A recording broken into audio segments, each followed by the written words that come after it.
Jay Beatty, Sacred Minds. Who's he?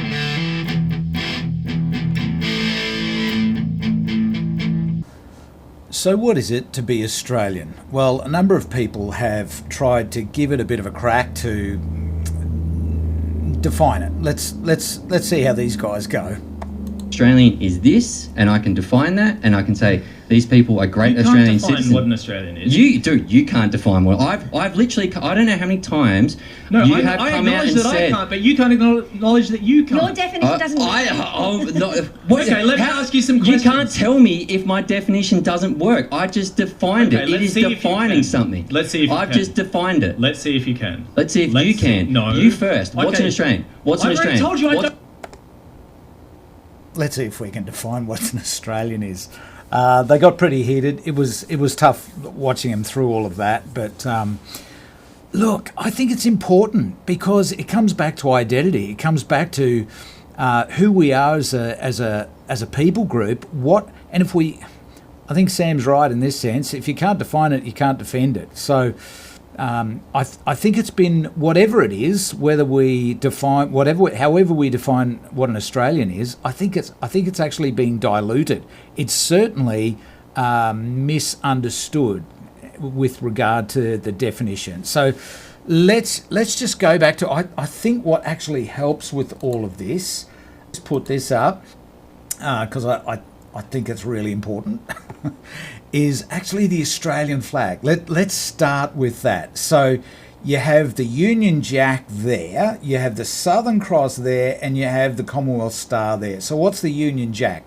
Well, the Union Jack is basically three flags. So you've got the St Andrew's Cross, St George's Cross, and St Patrick. So England, Ireland, Scotland, and that unified the Union of Britain. And so that's part of Australia. They came over in 1770. Remember Cook's fleet? They came over and they landed in Botany Bay, 1770, and then they came back. There were 11 ships. That's the first fleet. There were 3 ships that were supply ships. There were 2 ships that were full of soldiers, military, and there were 6 that were full of convicts. And so there were about 1,400 people that were on those 11 ships. And that was the catalyst of what we would grow to be, and that's really significant. So who were they, and what were they? So you had English people basically, but the English people were Irish, they were Scottish, because the prisons were overcrowded. They were convicts, so they were petty criminals up to people that weren't very desirable murderers. So that was the first fleet. That is significant because that's part of your culture, and certainly when we started, you had to have order. So when they all came together, you had to basically do what you were told. If you tried to escape, and some of them did because they're convicts and it's a big country and let's try and escape, you either died or got caught, or very few. A couple actually did escape and they went back to England. But you're isolated. You're miles away from anywhere. You're not an Aboriginal, so you can't fend for yourself off the land. You've basically got to do what you're told. So you were told when to eat, when to sleep, when to rise up, what to do, and that was the culture. So we basically are a group of people that, while we define ourselves and we say, oh well, we're a pack of rebels, not really. We do what we're told, and certainly COVID was a big part of that. Yes, there were people that went against it, but the greater bulk of us, we got the first 2 vaccinations, most of us. If we didn't, we lost our jobs, whether you're a nurse, a paramedic, a police officer, doctor even. The government were pretty strict and they cemented the law. Some people, we're going to rebel against that.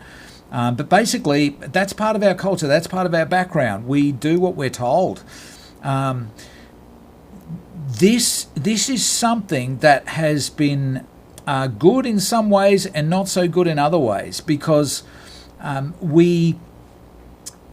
we're larrikins, while we have a bit of fun, while we encourage our mates, we exalt the battler, all of that.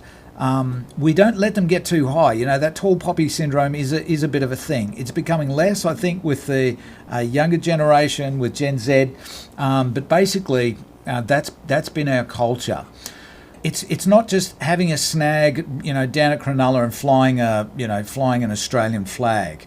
To define what an Australian is, we've actually got to look at what defines us historically. So, as I say, there's 4 crosses on our flag. So you can't ignore, you can't escape, you can't worm around it. The reality is we did start with a Christian understanding. All of those crosses have something to do with Christ. Even the Southern Cross. I mean, it was picked because, yes, it's on the southern side. It's, we're Southern Hemisphere. It's not on the Northern Hemisphere where the Union Jack came from and where we all started. But it was significant because the cross was part of the instigation of our country. So it was part of the Church of England at the start.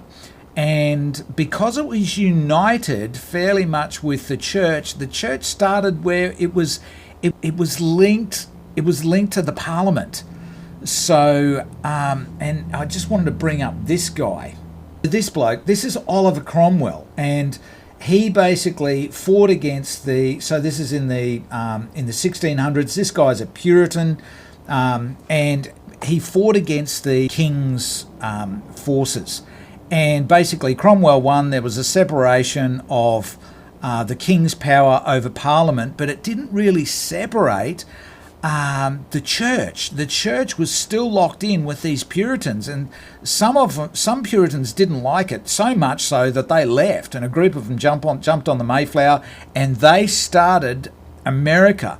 Now America is different fundamentally with us because they were started by Puritans. We were started by convicts with a religious framework, and so the Americans have a zeal, big religious zeal, and generally that's Christian religious zeal, and so you see that outwork today, right? They're all gung ho, and we're gonna save ourselves, and it's under the cross. Christ is ahead.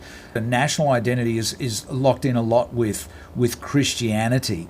Certainly on one side of politics, more the Republicans than the others. What about in Australia? Well, Australia, both sides of politics, they sort of, they top their hat to Christianity, and it's Church of England and Catholic. So while Cromwell was a Puritan and he fought against, the Catholics in that sense, there was a freedom of religion, but it was still locked in with the state. That's what we have with Australia. And so we have a Christianity that it basically loses a bit of power culturally, if I can say that.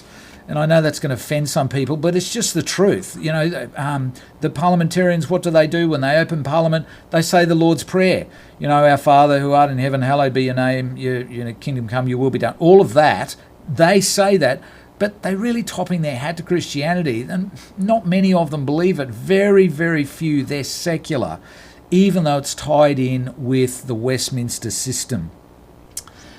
That is part of Australians' identity, is a form of Christianity, but it's more religious in a secular sense, in a political sense, than it is in an obedient sense where we lift up the Bible and the Holy Spirit and following the Word of God to the letter. No, it's more cultural. And so you have Christianity within Australia. So the first census, so we became a federation, 1901. We get that flag eventually, and so you got the Commonwealth Star there with the 6 states, the 7-pointed star, 6 states, and one the territories.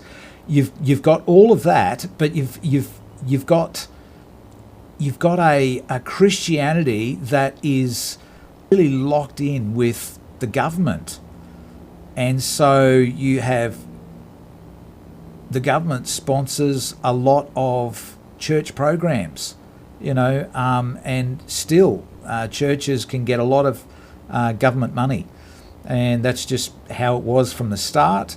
It was supported by the Church of England, and first census that came through in the early 1900s, 96% ticked the box that said that they're Christians. So whether you're Catholic or you're Anglican, 96%. That has steadily gone down as we've become more and more secular. So the last one that we had, so 2021, was 43.9% of people said they were Christians, tick the Christian box. And I think this next one, it'll be below 40%. Now that's just ticking the box. That's not what we would say evangelical. They actually believe the Bible and that's it. And they follow after Christ and his word. No, that's just people who tick the box. So how many evangelical Christians are there within Australia? I don't know, but certainly not 40%, miles less. Christianity in Australia is as a result, it actually lacks a bit of power, and it's not as jarring. Maybe I would even go further and say it's polite, it's nice. It's more pleasant. It does what it's told. A bit like what we've had to do as First Fleeters, and it comes through. And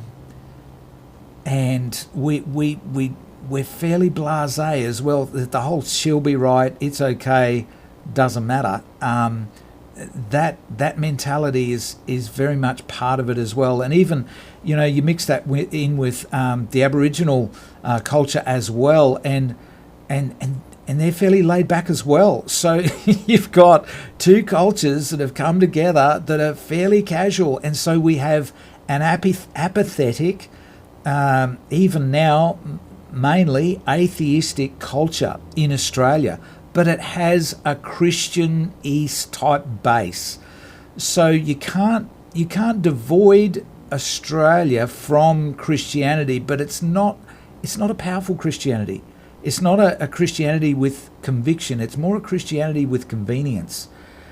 And that's sad, but it is true. We have the Westminster system, so the form of government works, but really to get Australia back to where we really need to be with regard to our Christian roots and identity under Christ, we really do need to lift up the cross. We've got 4 of them on our flag.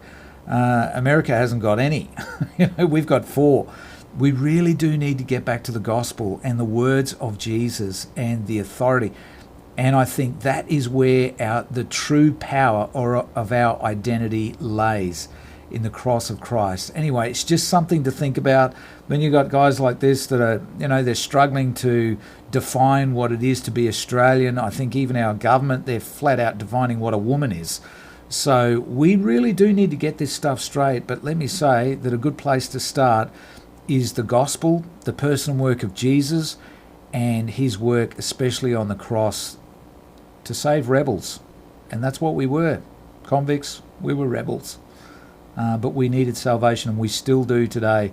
That's where the true power of our identity lies, going ahead as we define what it is to be Australian. Let's start at the cross.